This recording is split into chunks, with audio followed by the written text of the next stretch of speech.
Good evening, my river. This is Robert Sacco here. I know it's been a while since I did a layout update, and there's a few reasons why I haven't done a layout update really. One, I actually been concentrating more on weathering and modeling lately. Right now, the workbench is a mess, but you see back there, I've been doing some projects. There's one buried right there, and I just picked these up today. So $24 for both of them. Look like they have middle wheels and K couplers. So I've been doing a lot of weathering and a lot of modeling lately. But here's the reason why I haven't done a layout update.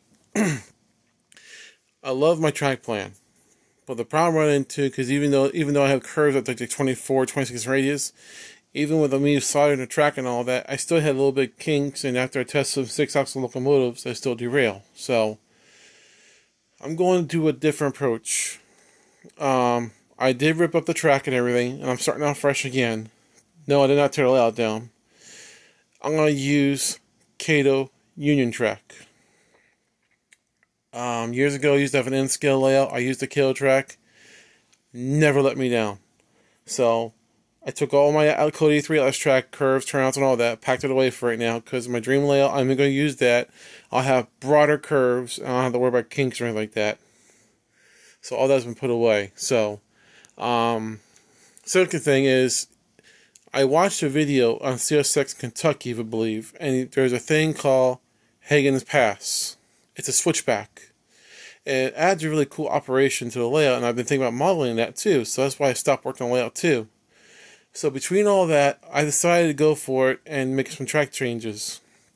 So I'm going to pan the camera, my phone around, and I'll show them what I'm doing. So as you can see, I started laying in place where I want the track. This actually has been donated to our club, and I'm making a donation to a club. I'm going to purchase it came with all the turnouts and everything like that. The only thing I may have to buy is more straights, but they're generous to me, let me make a donation to our club, and I want to use the Cato track instead. So that's why I'm doing it too, because it saves me a lot of money. But here's what I'm modeling. So as we come through here into a siding, this is going to go into an industry. This broader, lesser of a broad turnout is going into the switchback. So the plan is, it's going to maybe be coal trains. The train's going to come in, go through here. The whole train's going to pull forward until it passes this turnout. The turnout's going to flip. Now the train's going to back up, start on the climb, and let me pause the camera. Come on the other side. Okay, here we go on the other side. Continue to upgrade into a set of turnouts. Now this is going to pan out all the way down, double track. It's going to curve, and there's going to be 2 bump stops back there. It's going to stop there.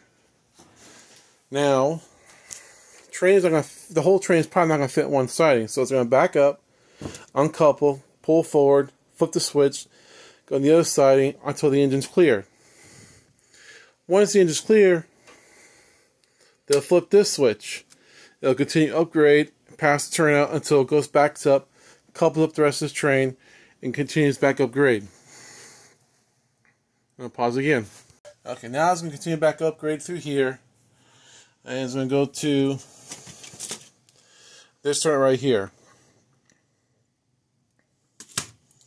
There'll be a loop on the upper deck. Upper level will be, well, there'll be 2 levels, but the upper is going to be a single loop. Down here is going to be a single loop.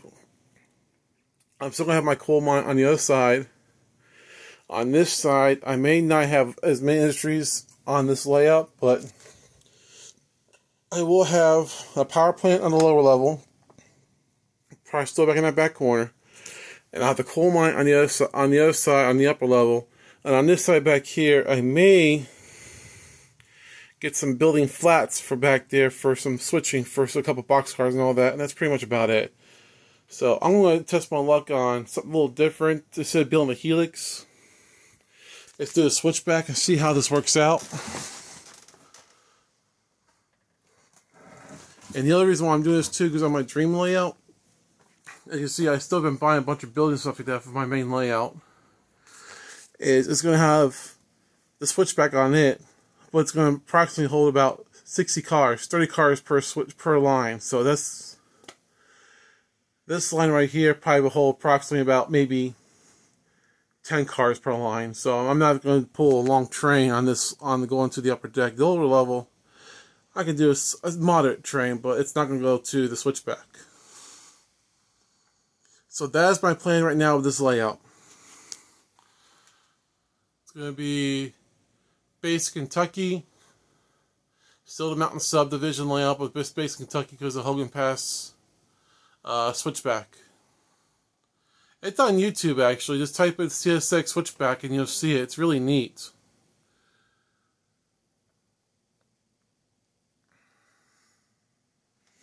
But there you go. That's what I'm going on right now. There's an overdue layout update what I've been doing, the reason why I stopped, and so on and so on. So until then, guys, I probably won't do another one until at least in December, and we'll see what happens with this COPA thing. And I'm not gonna jump to conclusion or anything like that. I'm gonna play it out and see what happens.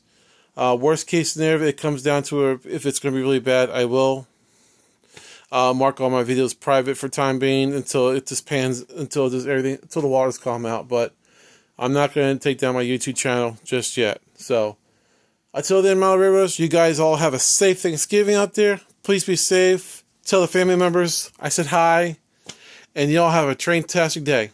Have a good night. Bye.